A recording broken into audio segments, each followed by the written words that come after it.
유럽을 중심으로 한국산 무기를 사지 말자는 분위기가 만들어지면서 심상치 않은 분위기가 형성되고 있다는 소식입니다. 최근 한국산 무기가 폴란드를 시작으로 유럽 시장에서 빠른 속도로 점유율을 높이면서 독일과 프랑스 같은 전통적인 무기 수출 강국에서 한국에 대한 경계를 높이고 견제하고 있다는 분석인데요. 이와 관련해 프랑스 마크롱 대통령은 유럽의 자주 국방을 위해서 유럽산 군장비를 더 많이 구매해야 한다고 주장하기도 했습니다. Les problèmes que nous avons en Européens, c'est que nous restons trop divisés en matière d'industrie de défense. Notre fragmentation est une faiblesse. 실제로 얼마 전 열린 재외공관장 회의에 참석한 각국 공관장들 사이에서는 이유를 중심으로 한국의 방위산업이 유럽 시장에 진출하는 것에 대해 우려가 커지고 있다는 의견을 밝히기도 했는데요. 실제로 한국 무기의 품질과 성능의 우수함이 알려졌다고 덧붙이기도 했습니다. 대공방어체계, 화력 무기 등 다양한 분야에서 대규모 방산 협력 논의가 막바지 단계에서 진행되고 있습니다.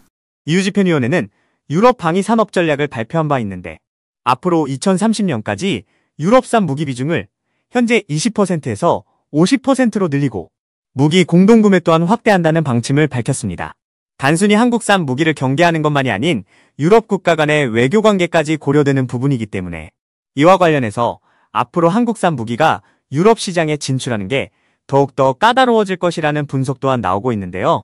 어느 전문가는 얼마 전까지만 해도 한국산 무기가 동유럽 국가에서 반응이 좋았는데 최근 들어서 갑자기 분위기가 바뀌었다고 전하며 이와 관련해서 독일에서 유럽 각국에 로비를 하고 있는 것으로 파악됐다고 밝히기도 했습니다. 또 다른 방산 전문가에 따르면 한국산 무기는 추위와 더위, 가파른 지형과 평평한 지형, 비나 눈 등 여러 가지 환경에서 사용 가능하도록 만들어졌기 때문에 이 같은 이점이 유럽산 무기들에 비하면 성능적으로 절대적으로 우월하다라고 평가받는다고 하는데요. 이 같은 소식이 한편으로는 한국산 무기의 성능을 검증하는 것이라고도 볼 수 있기 때문에 무서운 속도로 무기 기술이 발전했다고 볼 수 있습니다. 악조건 속에서도 K방산은 꾸준히 외형을 키우며 수출 영토를 지속적으로 확장해 나가고 있었는데요.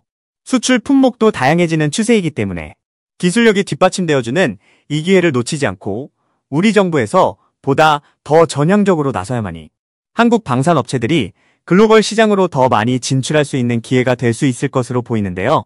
프랑스와 독일에서 국제여론 조성에 더 박차를 가하기 전에 하루빨리 정부에서는 대책 마련과 실행에 나서야 할 것으로 보입니다. 여러분들은 지금까지 이런 이슈들을 보게 되면 어떤 생각이 드셨나요?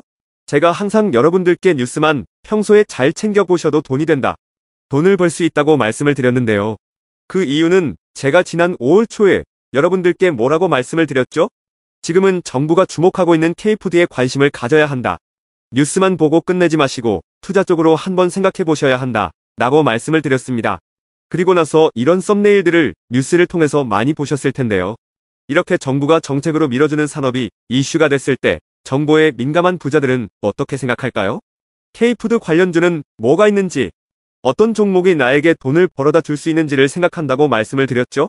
그 이유가 뭐냐 하면 부자들이 봤을 때는 이슈가 곧 돈으로 이어지고 이런 이슈들이 돈을 벌어준다는 경험적 확신이 있기 때문에 부자들은 항상 이런 사회적 이슈들을 관심 있게 챙겨본다고 말씀을 드렸습니다. 실제로 제가 지난번에 시청자분들과 함께하는 주식으로 수익 내기 이벤트를 진행했었는데요. 당연히 100% 무료로 진행했고 여기 보시면 저한테 구독이라고 문자 남겨주신 모든 시청자분들께 이렇게 K푸드 관련주 중에 가장 급등할 확률이 높은 한성기업 딱 한 종목을 여러분들에게 추천을 드렸어요. 그러면서 여기 나와 있는 대로 정확하게 얼마에 사야 하는지, 그리고 어느 정도 올랐을 때 팔아야 하는지 이런 부분들까지 자세하게 알려드렸었는데 결과가 어떻게 되었죠? 오른쪽을 보시면 아시겠지만 제가 5월 2일에 문자로 이 한성기업을 소개해드리고 나서 주가가 이렇게 2배 넘게 급등이 나왔다. 그래서 당시에도 굉장히 많은 분들이 제가 드린 한성기업으로 수익을 내셨을 텐데요. 다시 한번 축하드린다고 말씀을 드리고 이번에도 마찬가지입니다. 최근에 정부가 집중적으로 밀고 있는 산업이 해외 건설 시장이고 그 중에서도 K신도시에 대한 관심도가 계속해서 높아지고 있기 때문에 관련 종목들이 부각받을 수밖에 없다. 그 중에서도 정부가 가장 핵심적으로 밀어줄 것으로 예상되는 K신도시 대장주 한 종목에 돈이 몰릴 것이다. 당연히 우리가 이쪽으로 생각해야 한다는 겁니다. 그래서 이번에도 지난번과 똑같이 저에게 신청이라고 문자 보내주시면 정부가 강력하게 추진할 것으로 예상되는 K신도시 정책주 중에 앞으로 대장주 역할을 하면서 주가가 가장 크게 급등할 한 종목을 구독자분들에게 문자로 종목명과 사고파는 시점을 모두 알려드리겠습니다. 그래서 여러분들이 주식으로 돈 버는 연습을 한번 해보시라 이렇게 말씀을 드리고, 지금 이 영상을 보시는 시청자분들 중에 나도 이번 종목이 궁금하다 하시는 분들은 누구나 상관없이, 그리고 어느 시간대나 상관없이 부담없이 이렇게 상단에 제 번호를 항상 남겨놓고 있습니다. 제 번호 010-4406-8870번으로 저에게 지난번처럼 신청이라고 문자 보내주시면 제가 이번에도 똑같이 무료 추천 급등주 문자를 보내드리겠습니다. 이해되시죠? 그래서 제 번호 010-4406-8870번으로 신청이라고 문자 보내주시면 여러분들이 직접 이슈를 통해서 돈 버는 연습을 해보실 수가 있는 거고, 제가 돈을 받는 것도 아니고 투자를 대신해드리는 것도 아니기 때문에 부담없이 신청해주시면 되는 겁니다. 그리고 수익이 나면 저는 다른 것은 바라지 않습니다.